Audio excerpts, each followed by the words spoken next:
guys, and welcome back to my channel. Today I'm here with the next update for my Pan Those Eyeshadows. This year I'm working on 4 eyeshadows at any point in time, and I do have a usage goal of either 15 uses or hitting pan. Unfortunately this year I've had a few kind of more special shades, which means that I have been hitting my usage goal rather than pan a lot. And you know, I'm still happy to rotate through my eyeshadows, and that's kind of more of my goal this year than hitting pan, but I do still want to hit pan in this project. But I'm going to go through the 4 eyeshadows that I've been working on over the past month today, and I'm going to show you where I am with them, and also let you know if I did hit my goal on any of them. But before I jump into any of the eyeshadows, if you're new here, please consider subscribing. I would love to have you in the family. Let's jump into the video. So last month I rolled in 3 new eyeshadows, and I ended up with a really nice cohesive color story. This is the color story that I ended up with, and yeah, I've been loving using this color story in the last couple of weeks. Yeah, it's so cohesive, all of it works kind of together. I also have 2 of my clear and Multichromes, which have been so fun to play with. Obviously the 2 shimmers are them, and yeah, it's just been really amazing getting to play around with these beautiful eyeshadows, although it has been a lot of mauve toned and purple looks, but I have been really enjoying it. So I'm gonna go through these 4 eyeshadows and tell you where I am with them today. So the first eyeshadow that I have to talk about is Regal, which is this top swatched right here. This is a beautiful kind of purple, almost periwinkle multichrome. It is one of Fiona's glitter vibrant multichromes, which is the only one from that formula at the moment. I do believe they will probably hopefully release some more of these with the new expansion coming soon. But it's just like purpley, almost periwinkle, like I said, base, and then it has loads of different colors in it. It has like some more kind of like orangey, almost yellow sparkles, some green sparkles, turquoise, all the way into blue, and it's such a beautiful shade. I am actually wearing this all over my lids today on top of another eyeshadow, and yeah, I'm wearing 3 out of the 4 eyeshadows today, and I'm going to go through them when I talk about them. But this is the shimmer shade that I have all over my lid, and as of the last update I had used this 4 times. This is the only eyeshadow that has been rolling over, and the remaining 3 are new from last month. But like I said, I had used it 4 times, and this is what it looked like at the last update. And since then I'm happy to say that I did use it an additional 11 times, and this is where it is today. So I do have a bit of dip in it. You can see there that I have used it quite a lot. You can see there as well, like a bit of the shift.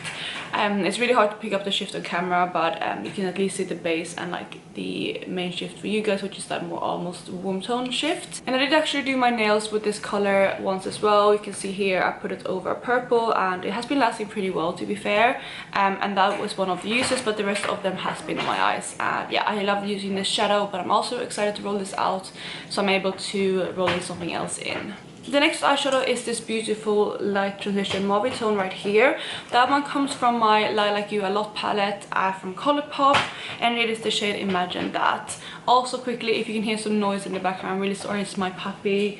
I'm filming before work, and usually she can have a nap around this time when I film, but right now I mean she's chilling out, but she's just having her chew bone, if you can hear anything. But anyway, I've been working on the shade Imagine That, and this is what it looked like when I rolled it in. Not much use, to be honest. Like, I might have dipped into it once or twice, but no like dip or anything. But since then I have used this 11 times, and this is where I am today. So hopefully you can pick up on camera there that I do have a little bit of a dip forming. It was only very recently that I started noticing that dip, and there's no way I'm going to be able to hit pan in this eyeshadow. I mean, I probably could, but I'm guessing it would take more like 30 uses at least. And I do have my shade Bon Fresco in my Modern Renaissance, which is also more of a mauve tone, and I don't want to keep this in for too long because I want to use that one as well. But I have really been enjoying using this, and I do have 4 uses more on it for the next month, and I'm definitely thinking I'm going to be able to hit that goal and roll this out at the next update. The second matte shade that I rolled in last month is this deep one right here. It is a shadow from my Should Have Known I Love palette, and it is in the shade Commitment. This is what it looked like when it rolled in last month. Again, it might have been touched, but not very much at all. And since then I have used this 7 times, and this is where I am today. So definitely a dip forming this one. This is one of her cream to powder formulas, so it does kind of create a dip faster because it's more malleable. I'm really happy with the dip that I have in this one, and since I have 8 more uses to go, there might be a chance that I can hit pan on this, especially since it is that cream to powder formula. It is, I mean, Natasha Denon's pans are very deep, so that is something that is obviously against me, but I'm happy, like I said, with the progress that I'm seeing at the moment. And I know there's no way I would have had this dip in this eyeshadow unless it was that cream to powder formula. So I'm going to continue working on it, and maybe I'll have a pan on this by next month. Otherwise, I'm hoping I'm going to be able to roll it out with the usage goal. The last eyeshadow that I have in this project is Bloodline down here from Cleona again. This is one of the Vibrant Multichromes, and it's a beautiful eyeshadow. It's probably one of my favorite eyeshadows just from like the shift and the uniqueness of it. It has like a berry base, and then it goes into this kind of, you know, like warm toned orangey shim, like, I don't know if it's an orangey, but almost like a goldy shift, and it has some green shift, and then also goes into turquoise, and then like a purple, almost into fuchsia at the very end, and it's stunning.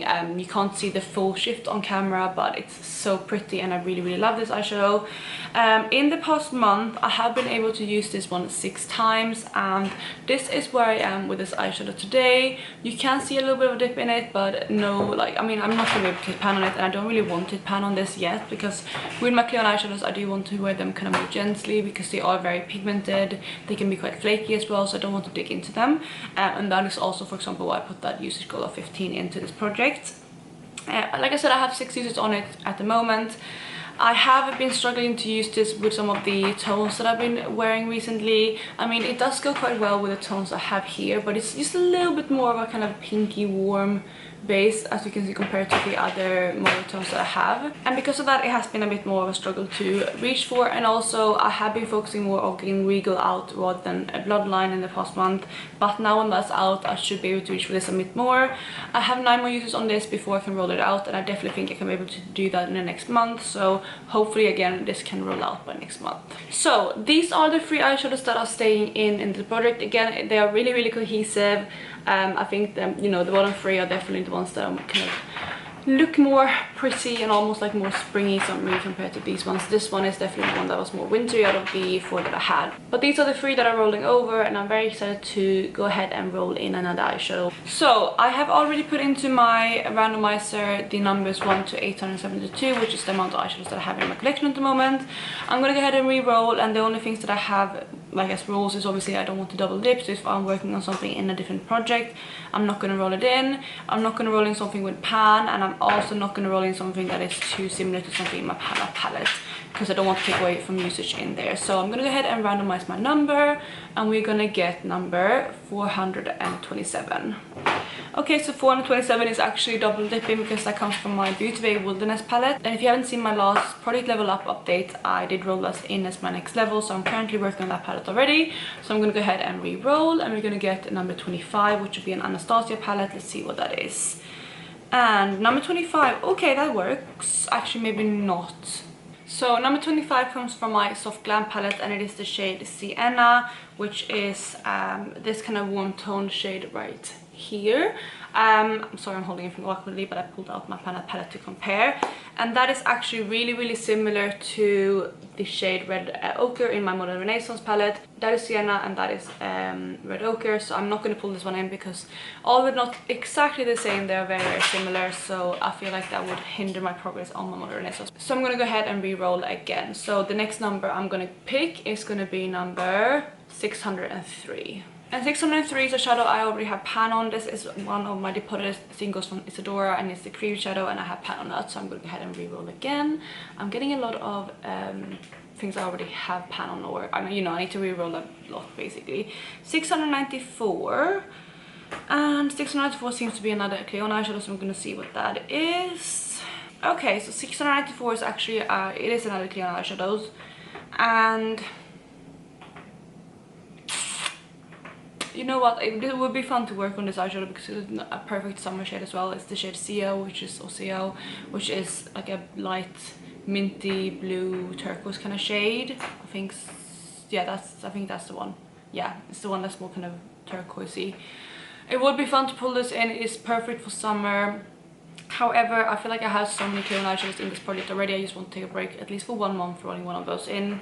I really hope that's okay with you guys. Let me know your feedback in the comments, because maybe you guys think it's really nice that I'm working on my Cleon eyeshadows, but also I want to pull stuff in that I can actually, like, you know, use more and try to pan on rather than just use my 15 uses goals on.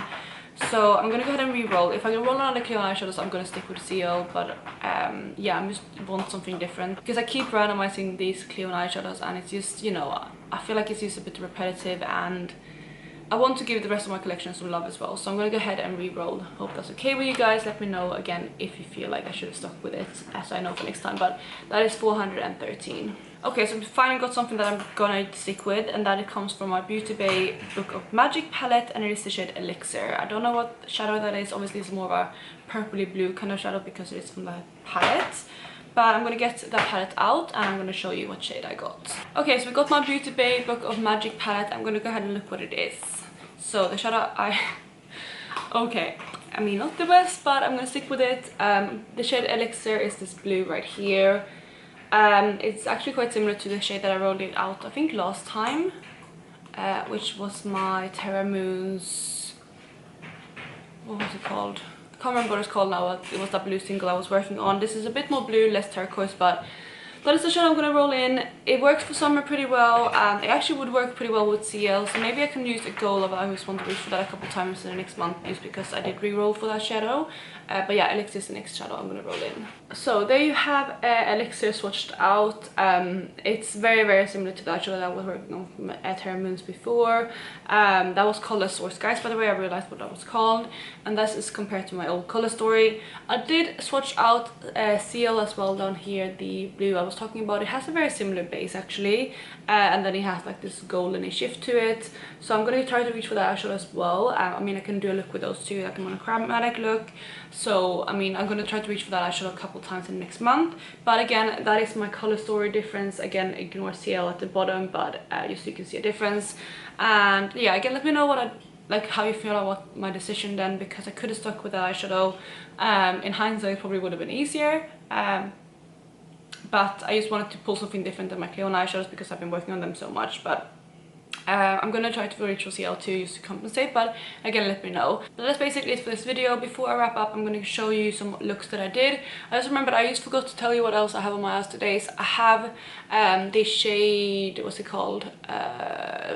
Imagine That from Colourpop in my crease. On my lid I packed one of those fuchsia kind of shadows on my lid from my Modern Renaissance palette, and then I blended it out with that shadow.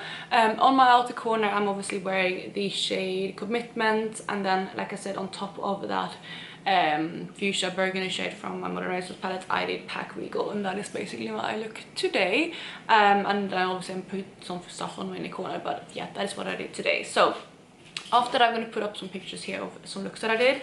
I don't have too many, not very exciting looks this month, but yeah, these are the ones that I did. So here in the first look, I used the shade Bloodline. I paired it with a few kind of more neutral shadows. I do believe in this look I do have the same kind of fuchsia, I don't guess it's not fuchsia, it's more kind of burgundy, I guess, shadow on my lid from my Modern Renaissance palette, that is Venetian Red. I have that packed all over my lid, and then I did pack Bloodline on top of that for the lid shade, and then I did blend it out with a more neutral color, which I'm working on in my whole collection project. No, Whole Collection Body Pan, I think that is where it's from. It's from the From Eyes palette, and that is the first look. I did do this look for the office, and on the inner corner I am wearing kind of more of a yellow toned inner corner highlight just to give some contrast. The second look I have is this one right here. Again, I did this for the office. In this look, I'm actually wearing Regal on my lids, and you probably won't be able to tell because it looks very neutral. But in order to get this look, I actually pair this with really coppery eyeshadow. So it's a Lightning Bug that I'm working on in my whole collection. My rolling project pan. And I put that as a base, and then I topped it with Regal. And since that is so warm tone and this is so cool tone, they kind of neutral each other out and created this beautiful neutral eyeshadow. It doesn't look too special in the photos, but in real life it had lots of like multicolored sparkles, which was really nice. And I paired that with some neutrals from my palette and then some other projects that I'm panning. But yeah, that was the second look. For the third look, this is actually a look that I did for filming. I have quite a few videos filmed actually with this look, so you're probably going to see that quite a bit. I'm again pairing it with Venetian Red all over my lid as a base. I blended it out, I think, with Imagine That again, and then on my lid I packed Regal again, and it created like, it almost became similar to Bloodline when I packed it like this, because the kind of more warm tone, like those goldeny orangey like yellow sparkles came through quite a bit of green sparkle as well, which is really pretty. sorry, I think I forgot to say, but that is the shimmer I used. But under that shimmer, I forgot to say again, I used a shimmer from my Wilderness palette, which is the red shimmer. I can't remember what it's called now. I think it's called Heat, possibly. But it's the red shimmer in that shadow. I used that underneath Regal, and that combination created this look, and it's really pretty. I used a little bit of that neutral shade that I mentioned previously from the Finalizing palette. It's called Sandalwood, just as well in my crease to tone down that mauve tone a little bit. But this was a beautiful look. It doesn't look too special in the photos, but you've probably seen this in videos that I did, and it's a beautiful combination. I really enjoyed this one. Then for the last look that I have, I wanted to do more of a purple look, and here I am using Imagine That in my crease in combination with some other more kind of cool tone purples, because this is a bit more mauve. So I did a combination of that in my lid, in my crease, and then on my outer corners I used Commitment again, which is that deep shadow. I used to deepen that up. And then for my lids, I packed a shadow from my Lilac Lot palette. Let me get it so I can show you which one it is. I packed the shadow Fluffy all over my lid, which is a center shadow, and then I topped that with Regal, and that created this kind of beautiful purpley look. And on my inner corner, I believe I might have used Cloud from this palette as well, and that is the last look that I have to share. And I really like this one. This was more of a kind of monochromatic purple look, but I definitely wanted to do one of those this month as well, because I was working on so many like more toned purples. But that is it for the looks that I did, and that also is it for this video. Please let me know how you're doing with your projects down below, and let me know again the feedback on what I did with like re-rolling, because I'm a bit stuck with it. Like should I allow myself to have so many like shadows from the same brand over and over again, because it is a bit boring, I would think, to watch. But yeah, that is it. I hope you're having a lovely day wherever you are, and I will talk to you in my next video. Bye guys.